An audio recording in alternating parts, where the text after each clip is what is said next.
ત્રિનેત્રમાં આગળ વધી તો વીટીવી ન્યૂઝની વિશેષ મુહિમ મિસિંગમાં આજે વાત કરવી છે અમદાવાદની જલધીની, જેને ગુમ થયાને 11 વર્ષ વીતી ગયા, પરંતુ આજ દિન સુધી તેનો કોઈ પત્તો નથી લાગ્યો.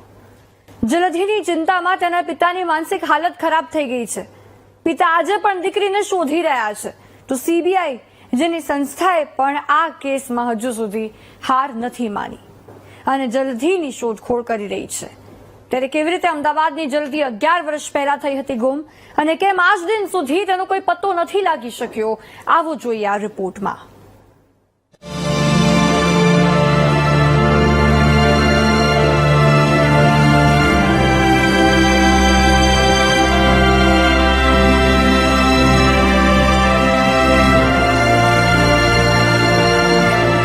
અમને આશા છે કે ભગવાન માતાજી પહેલી તો ઈશ્વરની સહાય વગર બધું અધૂરું છે.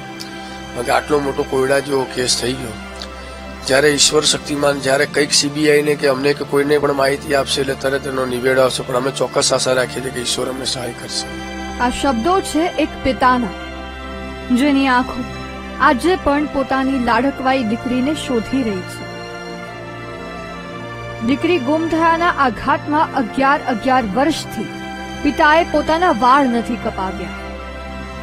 માનસિક સ્થિતિ ખરાબ થઈ જવા છતાં આજે પણ કાયદાકીય રીતે લડી રહ્યા છે.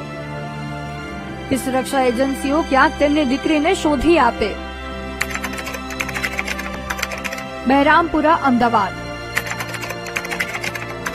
તારીખ 4 ઓક્ટોબર 2014.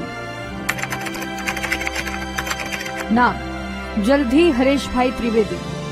અમદાવાદના બહેરામપુરામાં રહેનાર હરેશભાઈ ત્રિવેદીની દીકરી જલધી આજથી 11 વર્ષ પહેલા ટ્યુશનમાં પોતાની મિત્ર સાથે ગઈ અને પછી મિત્ર સાથે જ ગુમ પણ થઈ. છતાં આજ દિન સુધી તેનો કોઈ પત્તો નથી લાગ્યો.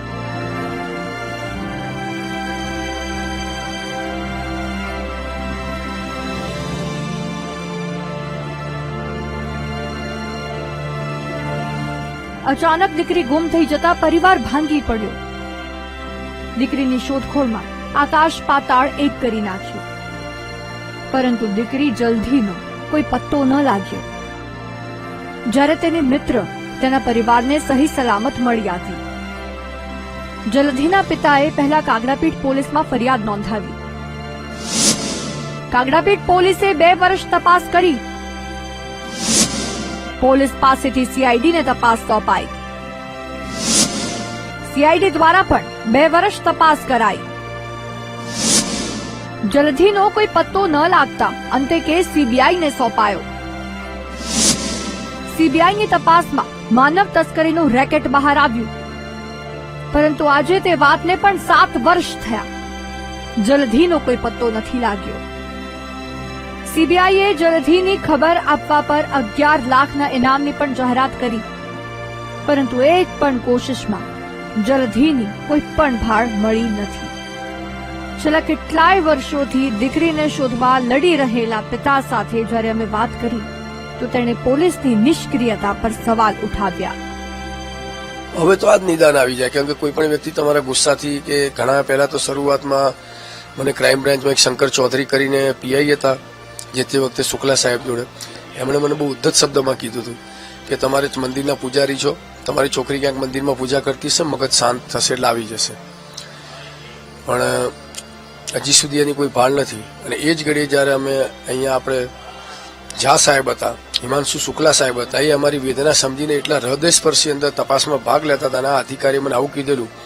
હવે આજે અમે મંદિરના પૂજારી તો છીએ જ, પણ મારી દીકરીનું હજી મગજ શાંત થયું નથી કે મારે સવાલ પૂછવો છે એમને કે 11 વર્ષે પણ હજી એની ભાળ નથી. તો એવો જે ઔપચારિકતાનો જવાબ આપ્યો એના બદલે તપાસમાં જો ધ્યાન કેન્દ્રિત કર્યું હોત તો ઘણું સારું હતું. કેવી રીતે જલધી થઈ હતી ગુમ? જલધીની મિત્ર મળી તો જલધીનો કેમ પત્તો ન લાગ્યો? આ એક સૌથી મોટો સવાલ છે, જે અંગે આજ દિન સુધી જલધીના પિતાને એજન્સીઓ પાસેથી કોઈ જવાબ નથી મળ્યો. જેથી અમે પણ જલધીના પિતાના મુખેથી દીકરી કેવી રીતે ગુમ થઈ હતી તે જાણવાનો પ્રયાસ કર્યો.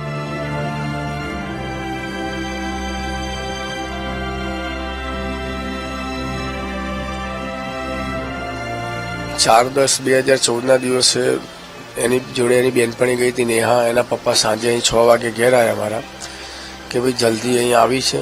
કીધું ના ભાઈ, એટલે કે જલ્દી ને નેહા 2 જણા મેગી ખાવા કહેવાનું મણિનગર જઈએ ભાઈ શું કહેતા હતા. હું લગભગ 7-7:30 વાગ્યા સુધી બધે મેં તપાસ કરી, મળ્યા નહીં. પછી અમે લોકોએ કે રિવરફ્રન્ટ જવાનું કે રિવરફ્રન્ટ ઉપર અમે વોકવે ઉપર પણ અહીં ઘડીએ બનતો હતો રિવરફ્રન્ટ, ત્યારે અમે ત્યાં તપાસ કરી, ના મળી. પણ એ દરમિયાન એ લોકો એમની બીજી બેનપણી હતી જેનબ કપાસ, એની જોડે ફોનથી કંઈક સંપર્કમાં નેહાના ફોનથી રહેતા હતા. અને એ લોકો જ્યારે 4:10 અહીંયા ઉતર્યા ત્યારે એ લોકોએ નેહાને ફોન કરી. 8:10 સવારમાં જ્યારે 2 વાગે સ્ટેશને ઉતર્યા કાલુપુર, ત્યારે એ લોકોએ એવું કીધું કે ભાઈ જેનાબે કે મેં પોલીસને જાણ કરી છે, પણ પોલીસ કે અમને કોઈ જાણ કરી નથી. અને 8:10 સવારમાં 8:20 નેહાની મમ્મીનો ફોન આવ્યો સોનલનો કે જલ્દી આવી ગઈ છે. મેં કીધું નથી આવી. પછી અમારા ઘરના અમે 18 સભ્યો રેલવે સ્ટેશન કાલુપુર બધે જ શોધી વળ્યા, પણ જલ્દીનો આજ સુધી કોઈ જ પત્તો મળ્યો નથી.